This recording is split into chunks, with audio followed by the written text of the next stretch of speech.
Yeah, boy. It's the one and only, the King God himself, LK Raw. Just doing a response to Blood Boxing shout out. Shout out to him.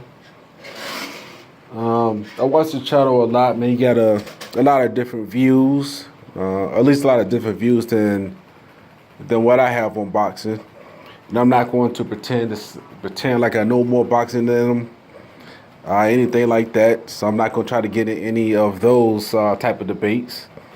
I just know what I see when I look at boxing. I know it's good. I know it's bad. Just doing the eye test without going into much details about a slip jag, right hand, left hook, all that type of stuff.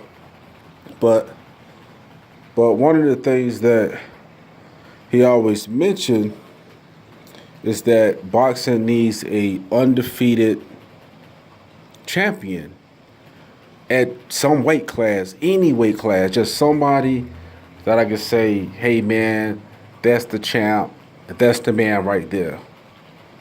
And I agree, man. We want to know who the champ is, not who we think is the champ. We want to know for certain.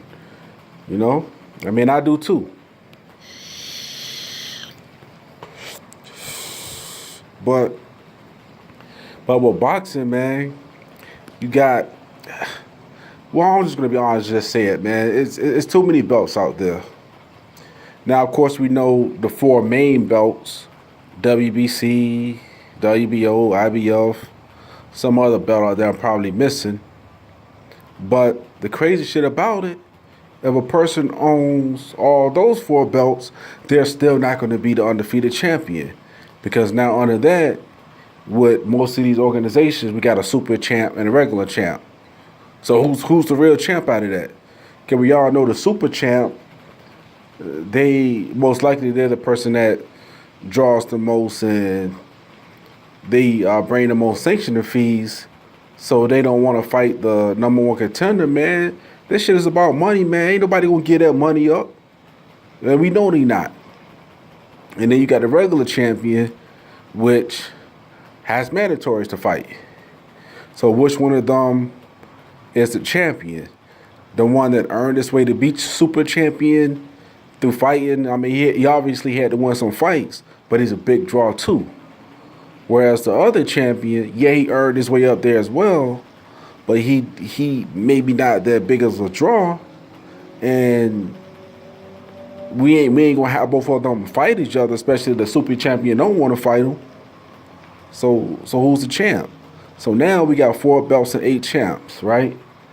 But to make things interesting on top of that, we have other champs like mid-tier belts, like they say, like what the England champion or some shit like that, the U.S. champion, and then we got a Mexican champion. Now, who's to say they the best?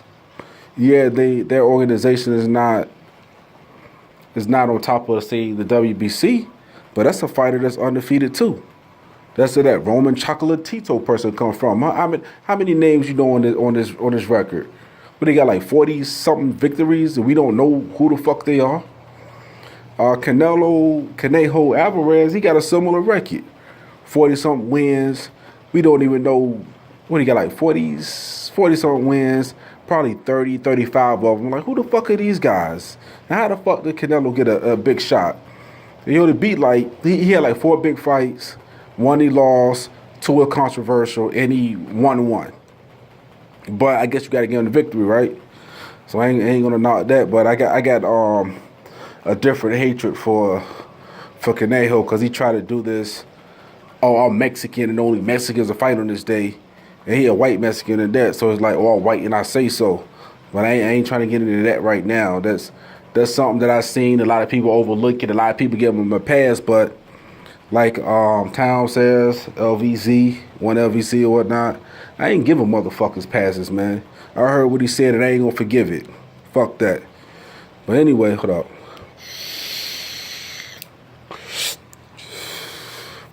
But anyway, there are just too many boxing organizations.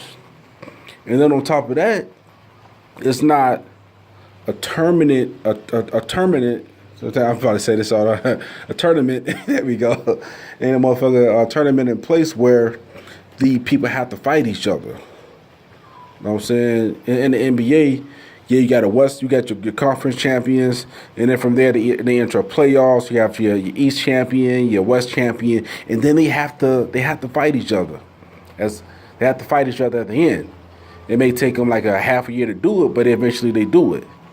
In boxing, maybe you need a little bit longer. Maybe you need 2 years with all the negotiations, getting dates and whatnot for people to line themselves up. But at least at the 2 years, at the end of 2 years, these champions should have to fight each other. They should to get an undisputed, and then I guess at that point, I mean, it's up to fight the mandatories or whether they would keep it or not, and that's a whole nother story for a whole nother time. But they have to fight each other. But ain't nobody going to make nobody fight this person or that person. I mean, because this shit is about money. And so pretty much, there's not going to really be a undisputed champion anytime soon. Anytime. I know we want to see it. That ain't going to happen. If a person gets 2 belts, great. If he get 3 of the 4, I'm just going to pretty much consider them the champ. Now you going to have this other champion out there that maybe got that 4th belt, but hey, man, the person got 3 of the 4. I'm going to just say he the undisputed. I'm going to just say he the champ. Anybody that got 3 out of 4 belts, or the main belts, I'm going to consider them the champ because, again, there's other belts out there. Another thing in boxing, we got business, and we got boxing, and then we got those that want to be great. We got kind of like 3 things out there. Some people box, but they just love the sport, the journeymen. And I'm tired of seeing them dumbass journeymen in main events. I mean, I don't have a problem with seeing them as a step-up fight or a gatekeeper status, but I don't want to see Danny Garcia fight another Rod Soccer or another John Molina in the fucking main event fight. Why am I seeing them fighting champion, like Danny Garcia level fighters when they should be fighting prospect level fighters like when Errol Spence was coming up? I can see Errol Spence fighting a John Molina just to see where he is, but after he fight that John Molina, 1 or 2 of them, I don't want to see him fighting no more of them motherfuckers. They should be done. Why be fighting them? But I bring that up to say this. We got those that's in the sport that want to win. Let me go back. Those that just love the sport of boxing, they just want to box, they love it. And then, more importantly, why we not going to get undisputed is that we got the business side of it, where those people are just fighting for money, and they have vacate a belt, like, fuck that belt, I'm just trying to get this money. And then you got those that are trying to be great. But at the same time, trying to be great, they try to be businessmen at the same time. Like Rigo, right? Yeah, Rigo want to be great, he want to fight all the people, but other people he trying to fight want money. So now somebody like Rigo, to be undisputed, he got to give somebody like 80, 85, 90, 95% of the purse in order to get that. So they pretty much like, he priced them out. So there's a fight that says it's $1 million fight, right? The person that Rigo's fighting want to get down 100,000, and Rigo get 100,000. And after training camp, paying all the promoter fees, all that type of shit, how much Rigo gonna be left with? He almost fought for nothing. So even if he win, did he really win? I mean, yeah, you consider the greatest fighter ever, blah, blah, blah, doing all that bullshit, but did you win? You broke. You didn't win.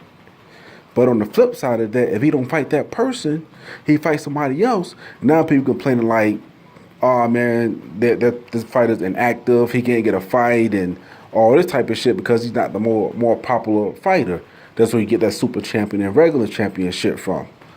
Yeah, he the champ, but can he beat the super champion? We don't know. The super champion out the money, he'll vacate that belt. And they vacate the super champion belt, the organization gonna leave that vacant because like we need somebody to get this money. So we got this fighter out there complaining about people ducking them. So we at a crossroads here to where hold up. To where all right. Person like Rigo is like, What do you do? Do you give somebody 85, 90, 95% of the purse to fight them? Or do you go and fight this other person that we all know that ain't on your level, and you may make a little bit more? So say maybe instead of making 100,000, maybe you make 300,000 or 400,000. But at the same time, when legacy is to be made at the end of the day, most likely before they're when they're gone, people to say, well, he's a good fighter, but he didn't fight this person, and that person. And then the other person that ducked him, they're gonna say, well, he one of the best fighters ever because he's all in the big fights and people see his face on TV. You know, in recent history, the only person that was really able to pull it off is Floyd. I mean, he found a way to make money, get all the belts, and even though he didn't fight every single person you wanted him to fight, he fought most of them. And mathematically, it's impossible to fight every single fighter because he would have fought this person and be like, well, he didn't fight that person at that time. He can't fight everybody at one time. But that's what it comes to the problem in boxing, where if everybody's fighting everybody, then some of these fighters have to mathematically eliminate the other fighter. So you can't expect Floyd to fight. I mean, it's just an example here. Now, I ain't defending Floyd or nothing like that. I'm just using him as an example because everybody know who he is. You can't expect him in 2 years of boxing to fight Errol Spence, Keith Thurman, Danny Garcia, Manny Pacquiao, Cotto, Alvarez, Lil G, fuck Lil G, and fight all these people. Well, I put Lil G up there because you know how he fighting all the 147 pounders. But how can he fight 6, 7, 8 people in them 2 years? Some of them people have to knock each other out. So we know he fighting four times a year, or 4 times in 2 years. So he fight 4 of them. He beat 4 of them. But everybody gonna say, well, you know what? He didn't fight that person. And then say we fight that person in the 3rd year, they say, well, he didn't fight him when we wanted to fight him when he was on the top of his game. And that's because everybody's not fighting everybody, you know. I just wanted to leave my 2 cents out there. Again, shout out to Blood. I just don't think that's going to be an undisputed boxer because of you got those who fight for money, those who just box just because they just love the box, and you got those that are fighting for legacy. All three of these, the only boxer that's really winning is the person that loves the box, because he'll fight the person that's fighting as boxing for legacy, and because he put up a good performance, even if he loses, he's like, oh man, I can pull him up. And then the person who's fighting for money get to fight the same person that just lost. So now we got a recycled boxer like John Molina. Anyway, man, next time, peace.